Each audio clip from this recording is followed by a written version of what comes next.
नमस्कार, मैं हूं रचना सिंह। स्वागत है आपका उत्तराखंड के इस बुलेटिन में। खबरों की शुरुआत करेंगे, लेकिन उससे पहले एक नजर हेडलाइंस की ओर।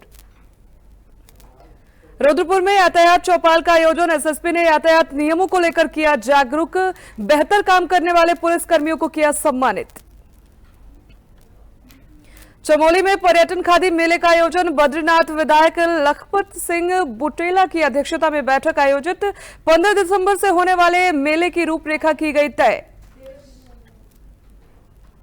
देहरादून में वरिष्ठ आईपीएस अधिकारी को उत्तराखंड के लिए किया गया कार्यमुक्त। आईपीएस दीमक सेठ ने पुलिस महानिदेशक का चार्ज संभाला।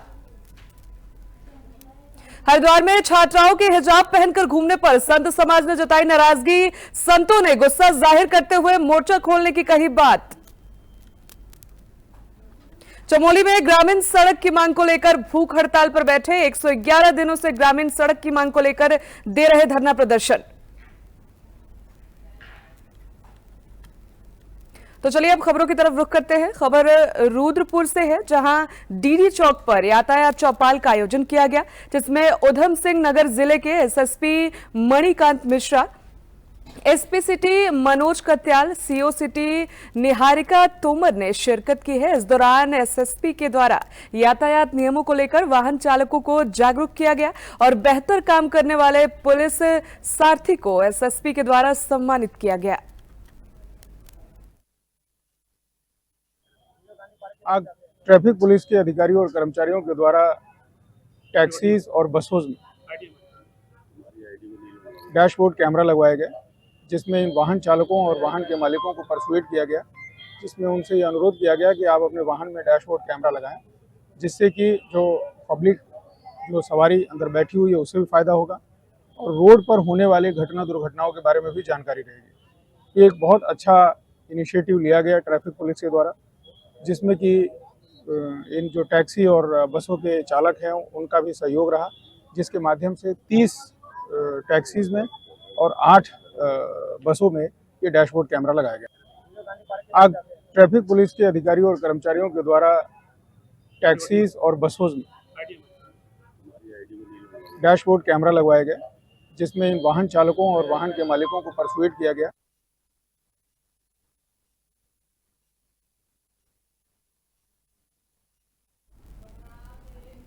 खबर उत्तराखंड के चमोली से है, जहां कविचंद कुंवर वर्तवाल पर्यटन खादी मेले के आयोजन को लेकर बद्रीनाथ विधायक लखपत सिंह बुटोला की अध्यक्षता में ब्लॉक सभागार पोखरी में आवश्यक बैठक आयोजित की गई, जिसमें 15 दिसंबर से होने वाले मेले की रूपरेखा तय की गई है। बैठक में निर्णय लिया गया कि इस बार 15 दिसंबर से 7 दिवसीय मेले का आयोजन किया जाएगा, जिसमें विभागीय स्टॉल भी लगाए जाएंगे और इसके साथ ही मेले को भव्य बनाने के लिए सांस्कृतिक कार्यक्रम भी आयोजित किए जाएंगे। इसको लेकर तमाम जनप्रतिनिधि और संगठनों के साथ मिलकर रूपरेखा तय की जाएगी। यहाँ पे पोखरी ब्लॉक सभागार में माननीय विधायक बद्रीनाथ बुटोला जी, उप जिला अधिकारी महोदय और शासन प्रशासन के सभी लोग, सभी कर्मचारी वर्ग और सभी प्रतिनिधि लोग यहाँ पे आए हुए थे। सब ने मिलकर के 15 दिसंबर को इस मेले को भव्य बनाने का फैसला लिया है। तो मेरा सभी हमारे पोखरी क्षेत्र की जनता और सभी जनता जनार्दन से अनुरोध है कि इस मेले में बढ़ चढ़ करके हिस्सेदारी करें और सभी लोग अपना सहयोग जरूर यहाँ पे देने का कष्ट करेंगे।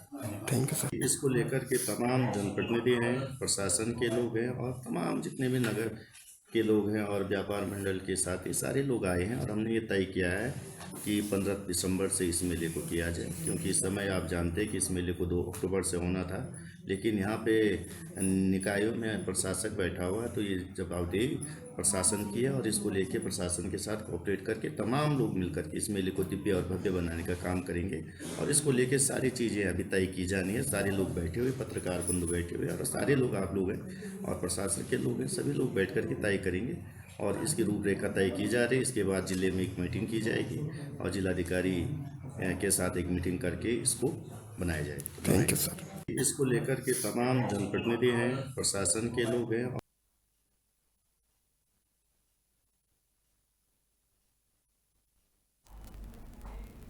केंद्रीय गृह मंत्रालय ने सशस्त्र सीमा बल में तैनात वरिष्ठ आईपीएस अधिकारी दीमक सेठ को उत्तराखंड के लिए कार्यमुक्त कर दिया। पुलिस मुख्यालय में 1995 के आईपीएस दीमक सेठ ने उत्तराखंड पुलिस महानिदेशक का चार्ज संभाला है।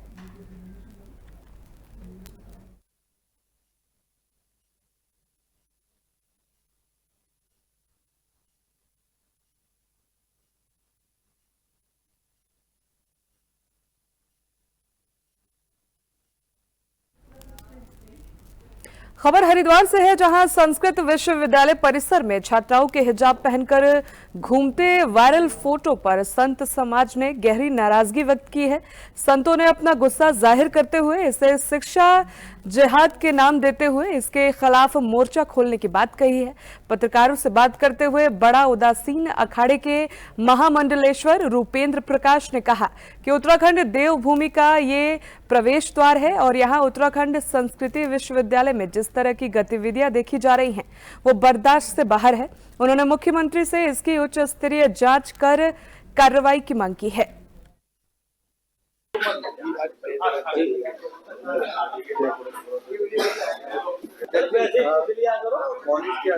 केरला बनने भी नहीं देंगे। जो जिस भाषा में समझेगा उसी भाषा में उसको समझाएंगे। अब तक प्रेजेंट में भारत के जो हालात है, 20,000 हिंदू लड़कियों को लव जिहाद में फंसा के इस्लामीकरण किया जाता है, धर्म परिवर्तन करा के उनको विदेशों में भेजा जाता है और उनसे बच्चे पैदा करने की मशीन समझा जाता है। अगर उत्तराखंड देवभूमि में ये जो सिस्टम शुरू किया गया है, जो जिहाद शुरू किया गया है, बिल्कुल भी इसको हम बर्दाश्त नहीं करेंगे 1% भी। अगर हमारी किसी भी पूरे विश्व इस्लाम के जिहाद के निशाने पर है और पूरे विश्व की मानवता इस्लाम के जिहाद के कारण से खतरे में है। पूरे विश्व की शांति खतरे में और पूरे विश्व के लिए जो प्रेरणादायी स्थान है वो देवभूमि उत्तराखंड है। जिहादियों ने देवभूमि उत्तराखंड को टारगेट बनाने के लिए अपनी संस्थाओं को और सरकारी संस्थाओं को केंद्र बनाया है और उसमें से संस्कृत विश्वविद्यालय हरिद्वार का भी केंद्र जिहादियों ने बना लिया है। और ये इस बात का प्रमाण है कि पता नहीं यूनिवर्सिटी के अधिकारी प्रशासन के लोग कौन से दबाव में आए। कोई बहुत बड़ा खेल तो नहीं है जो उन्होंने जिहादियों को एक कमरा दिया अपनी गुप्त गतिविधियां करने के लिए। वो कहते हैं कि चेंजिंग रूम क्या होता है भाई? यहाँ कोई हॉस्पिटल है क्या? यहाँ पर कोई ऐसा मेडिकल क्या है? कोई क्या हॉस्पिटल मेडिकलों में देवभूमि उत्तराखंड हम इसको कहते हैं। और जिस प्रकार से ये शिक्षा जिहाद का एक बहुत बड़ा प्रकरण ध्यान में आ रहा है, मुस्लिम छात्रों को वहाँ एडमिशन देना, उनके द्वारा हिजाब और बुर्का पहनकर वहाँ पर इस्लामिक गतिविधियों की कार्रवाई करना, हिंदू छात्रों के साथ प्रताड़ित करना, जो जिस प्रकार की घटनाएं आ रही है, इससे बहुत बड़े षड्यंत्र की बू आ रही है। कहीं न कहीं अगर इसकी जांच की जाएगी तो जम्मू कश्मीर जैसा मामला नजर न आए। इसीलिए ऐसे प्रकरण में हमारी राज्य सरकार क्योंकि गंभीर है और हमारे मुख्यमंत्री ने लैंड जिहाद के रूप में इस राज्य को ऐसी जो सरकारी संपत्तियों पर ऐसी जिहाद की घटनाएं चल रही थी उसको बंद किया है। तो हम देवभूमि उत्तराखंड हम इसको कहते हैं।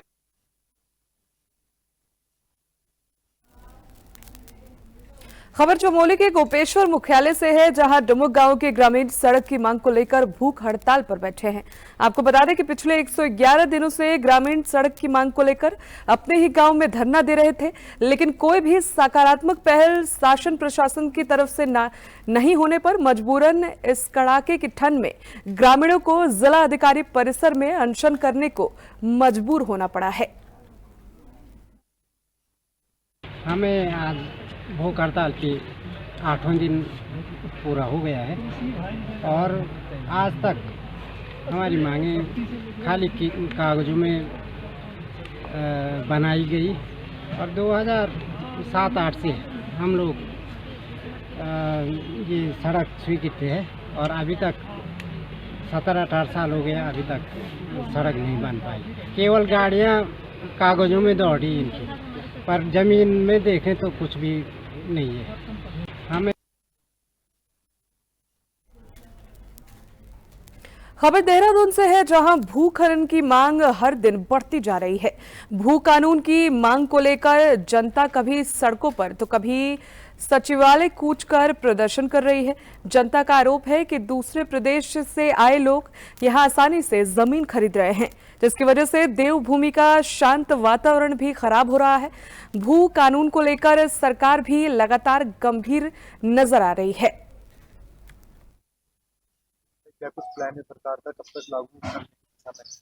देखिए, माननीय मुख्यमंत्री जी लगातार इस बात को लेकर गंभीर हैं और आप जानते होंगे पिछले दिनों गैरसैंण में उन्होंने इसके लिए एक उच्च स्तरीय बैठक भी बुलाई थी और उन्होंने बार बार कहा है कि हम लोग इसके लिए सख्त भू कानून लाने का काम करेंगे। मैं ऐसी उम्मीद कर रहा हूँ कि आने वाले विधानसभा सत्र में इसको, यदि सारी स्थितियाँ परिस्थितियाँ अनुकूल रही तो उसमें हम एक सख्त भू कानून लाने का काम करेंगे और आज आवश्यकता भी लगती है। सवाल ये नहीं कि लोग मांग कर रहे हैं, मुझे इसकी आवश्यकता लगती है और जिस प्रकार से हमारे यहाँ 71% वनाच्छादित क्षेत्र है, शेष 29% में सब काम होने हैं। यदि यही हमारी यहाँ के लोगों की जमीनें चली जाएंगी तो निश्चित रूप से दिक्कत होगी। क्या कुछ प्लान है सरकार? खबर उत्तराखंड के देहरादून से है, जहां देहरादून के पलटन बाजार में मामूली कहासुनी में दो पक्ष आपस में भिड़ गए। पक्षों के भिड़ने से बाजार में खलबली मच गई। मौके पर पहुंची पुलिस ने कार्रवाई करते हुए कई लोगों के खिलाफ मुकदमा दर्ज कर लिया है। वहीं पुलिस की तरफ से फरार आरोपियों की तलाश की जा रही है।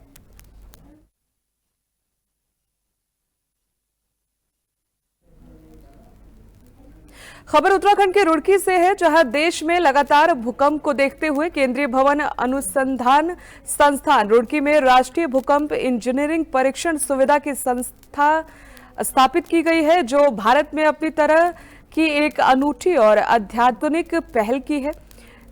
सीबीआरआई रुड़की द्वारा ऐसी तकनीक प्रयोग में लाई गई है जिससे भूकंप आने पर मकान पर कुछ असर नहीं पड़ेगा।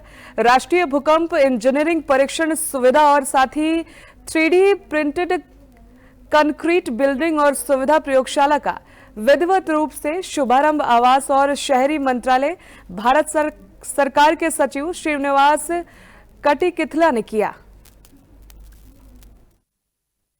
देखिए, central building research institute CISR की जो बहुत ही इम्पोर्टेंट इंस्टीट्यूट है, ये बिल्डिंग क्षेत्र के अंदर बहुत ही अच्छी तरीके से अलग अलग प्रयोग करते हुए, अलग अलग टेक्नोलॉजीज़ का विकास करते हुए ये एक ऐसी केंद्र बिंदु बन चुकी है जहाँ पर एक टेक्नोलॉजी की स्टैंडर्डाइजेशन हो रही है और यहाँ पर इस तरह के जो फैसिलिटीज़ खड़े हुए हैं और लेटेस्ट जो है अर्थक्वेक असेसमेंट के लिए जो बनी है, इससे आने वाले दिनों में इस सारा अर्बन सेक्टर ही नहीं, रूरल एरिया में भी जहाँ जहाँ बिल्डिंग्स बनती है, इसमें बहुत ही उपयोगी साबित होगी। देखिए, एक जानने वाली चीज़ ये होनी चाहिए कि विश्व भर में हर एक जगह पे दिन में 332 जितने भूकंप होते हैं हर रोज।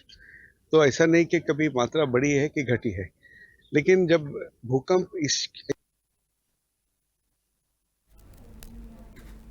खबर उत्तराखंड के उधम सिंह नगर से है, जहां जसपुर कोतवाली क्षेत्र में देर रात तेज रफ्तार का कहर देखने को मिला है।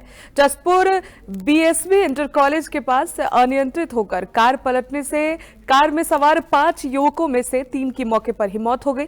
वहीं 2 युवक गंभीर रूप से घायल बताए जा रहे हैं। घटना की सूचना मिलने पर जसपुर कोतवाल जगदीश ढकरियाल पुलिस फोर्स के साथ घटनास्थल पर पहुंचे। एम्बुलेंस से घायलों को अस्पताल पहुंचाया गया।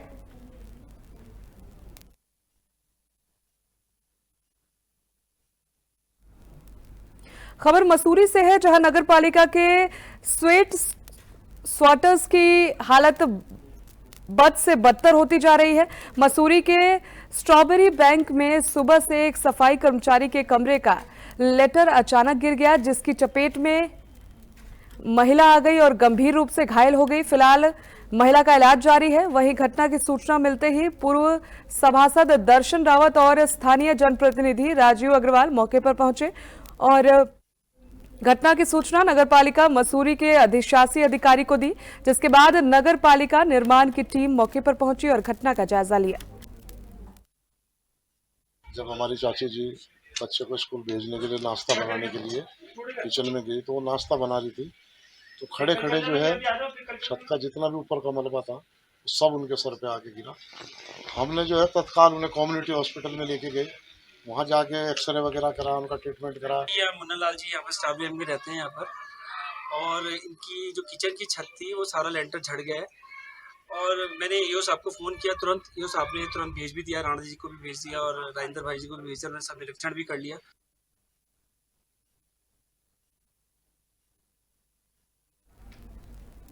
उत्तराखंड की खबरों में फिलहाल इतना ही। आगे की तमाम जानकारियों के लिए बने रहे हमारे साथ।